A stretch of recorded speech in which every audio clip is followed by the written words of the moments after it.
नमस्कार पिंकी बापुन ओडिया चैनल को आपण को स्वागत। आज आम तैयारी करवा ब्रह्मपुर स्पेशल क्षीर साकु बायकु आम क्षीर पोड़पिठा कही था। यही पिठा खावाई बहुत टेस्ट लगी थाए। पिठाठू बड़ पिलाठू बड़ पर्यंत समस्ते पिठा को पसंद करती कहीं यही पिठा बहुत नरम होता है। आपण मैंने यही पिठा को थरे तैयारी करंतु जानीपर यही पिठा केते नरम आउ केते स्वादिष्ट। आज वीडियो आपण मानक पूरा पूरी देखंतु। जदि आपण को आज वीडियो भल लगिला तेबे लाइक करिवे, शेयर करिवे आउ जदि मो चैनल नुआ अछंती तो सब्सक्राइब कर दियंतु आउ पाखरे थिबा बेल आइकन को दबाई दियंतु। वीडियो अपलोड करिबा मात्रे आपण को नोटिफिकेशन पाई परिबे।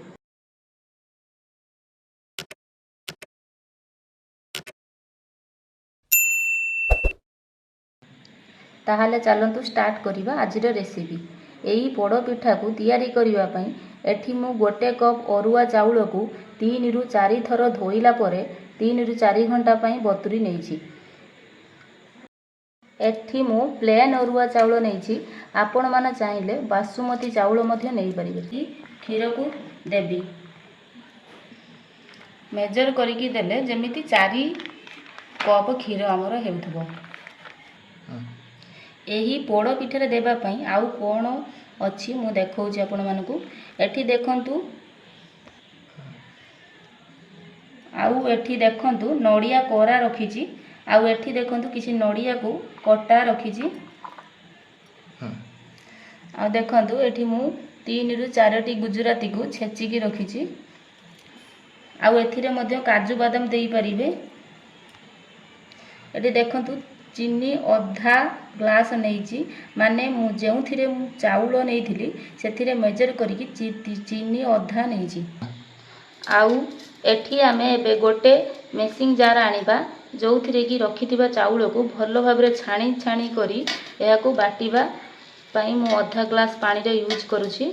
माने ग्लास रो मु चाउल नहीं सही ग्लास रे अधा कप पानी देउची। एहा को चलंतु बाटी आनिबा। एठी देखंतु मु चिकन करिकी बाटी आनिछि। आपण एमिति चिकन करिकी ही बाटिबे ताहले आम पिठाटा मध्ये बहुत बढ़िया हबो। देखंतु एठी हमर बैटरटा बहुत बहलिया अछि। एथिरे आमे पानी ऐड करिबा। बाटिला बेले आमे अधा कप पानी देइथिले आउ एबे अधा कप पानी देई करी एहा को भल भाबरे मिसाई दबा।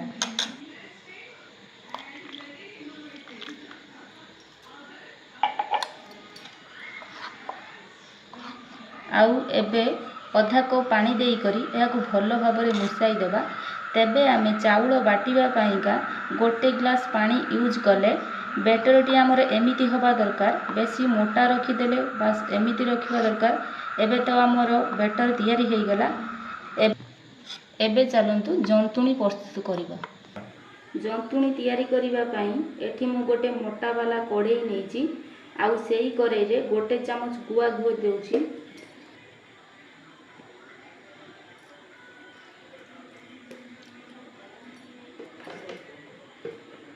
गुआ घी जेते बेले मेल्ट हो सेते बेले आपण काजू देई परिबे।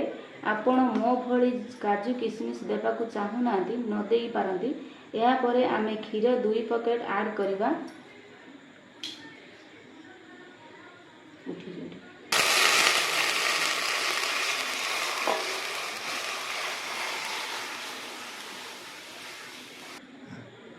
एठी गोटे ग्लास चाउल पाई 4 ग्लास क्षीर दरकार हबो।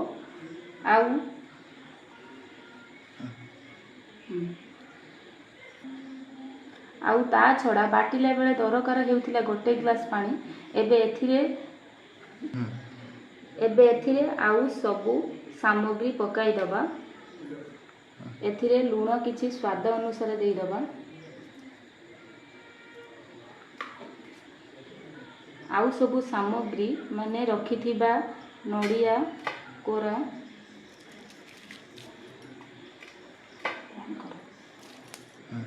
कटा जाइथिबा नड़िया छेचिकी रखिथिबा गुजराती की देई भलसे ताको फटाई नबा। किछि समय परे स्वाद अनुसार चीनी को हमें ऐड करबा। एबे देखंतु फुटी गलानी। एबे आमे पूर्वरु बाटी रखिथिबा चाउल को आस्ते आस्ते करी दबा दबा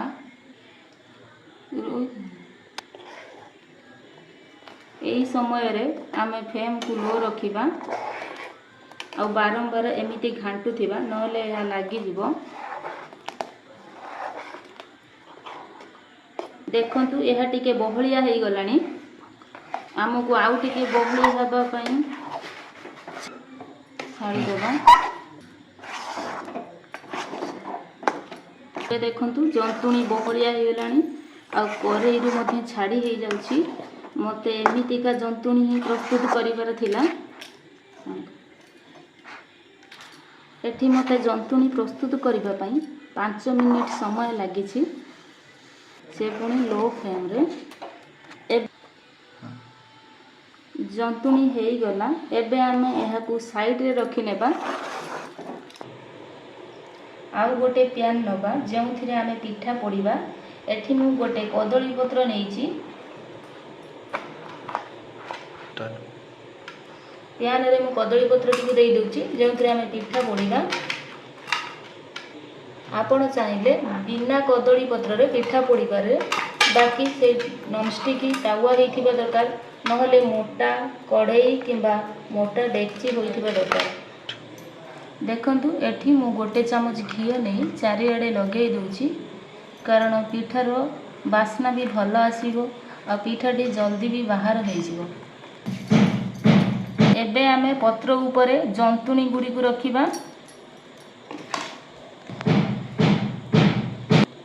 एमिति गरम थिला अवस्था रे जंतुणीटी को पत्र उपरे रखिबे।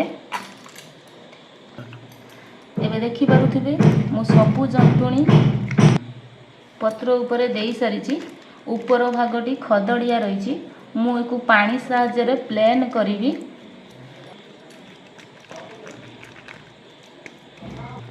कहीं ना पिठाटी आम आखि की भल देखा वो आमे जेते बेले दुई पट साइड को नौटेबा सेते बेले पिठाटी आमर भल से पोड़ी हो जिवो।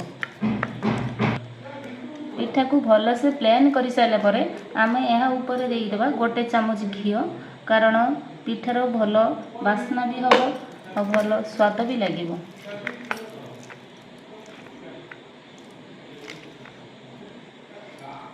घी लगेवा द्वारा आमे जेते बेले पिठाटी को ओलटाइबा ताहा पैन रे लागिबो नाही। घी भल से लगे सारा पर आमे एको कवर करि नबा।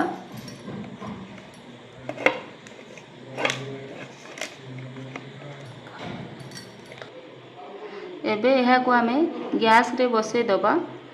यहाँ को 15 लो फ्लेम रे 20 रु 25 मिनिट पर्यंत बसेइबा एवं आपण चाहिए मझिरे मझिरे चेक मध्य करि पारुथिबे। एबे हमर पिठाटी भल भाव में पुड़ी हो जाइछि। एबे आमे गैस को बंद कर दबा एवं एको ठंडा हवा पई 10 मिनिट छाड़ी दबा। देखंतु 10 मिनिट हो जाइछि, पिठाटी मध्य ठंडा हो जाइछि। एबे आमे तावा उपरे गोटे थाली को कवर कर नबा। यहाँ पर एको नौटाई दबा। जो साइड रे आमे कदली पत्र देइथिले सेही साइडटा हमर ऊपर को रही गला। एबे आमे आउ गोटे थाली को आनी एहा ऊपर देई दबा आ पुणी थरे ओलटेई दबा।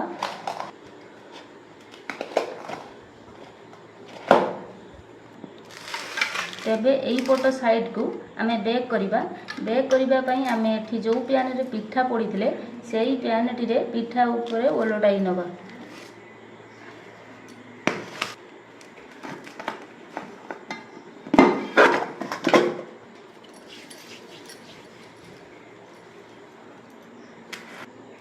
पैन रे ओलटाइबा बेले आपण केयरफुली टिके ओलटाइबे, कारण एई पिठाटी कौलिया थाए, भांगीबार बहुत संभावना थाए।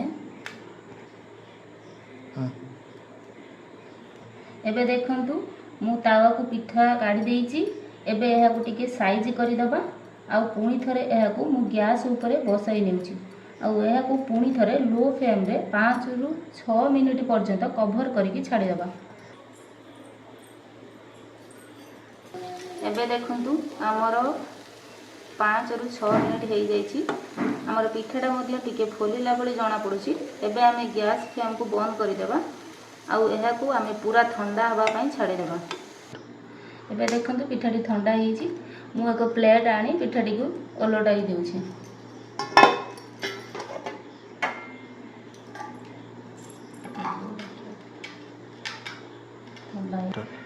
ମନେ ରଖିବେ ପିଠାଟିକୁ ସବୁବେଳେ ଥଣ୍ଡା ହେଲେ ହିଁ କାଟିବେ, ନହେଲେ ତ ପିଠା ସବୁ ଭାଙ୍ଗିଯିବ। ପିଠାଟିକୁ ଏବେ ଆମେ କାଟିବା। ଏବେ ମୁଁ ପିଠାଟିକୁ କାଟି ନେଇଛି। ଏବେ ଦେଖନ୍ତୁ ପିଠାଟି କେତେ ଭଲସେ ହେଇଯାଇଛି ଆଉ ପୁରା ସଫ୍ଟ ମଧ୍ୟ ହେଇଛି। ତ ଆପଣମାନେ ନିଶ୍ଚୟ ଏହି ପିଠାଟିକୁ ତିଆରି କରନ୍ତୁ। ଆଉ କିଛି ଡାଉଟ୍ ହେଲେ ମୋତେ କମେଣ୍ଟରେ ଜଣାନ୍ତୁ, ମୁଁ ଆପଣଙ୍କର ଆନ୍ସର ନିଶ୍ଚୟ ଦେବି। ଏବେ ଆପଣଙ୍କୁ ଆଜିର ରୋଷେଇର ପସନ୍ଦ ଆସିଛି କି ନାହିଁ ନିଶ୍ଚୟ କହିବେ।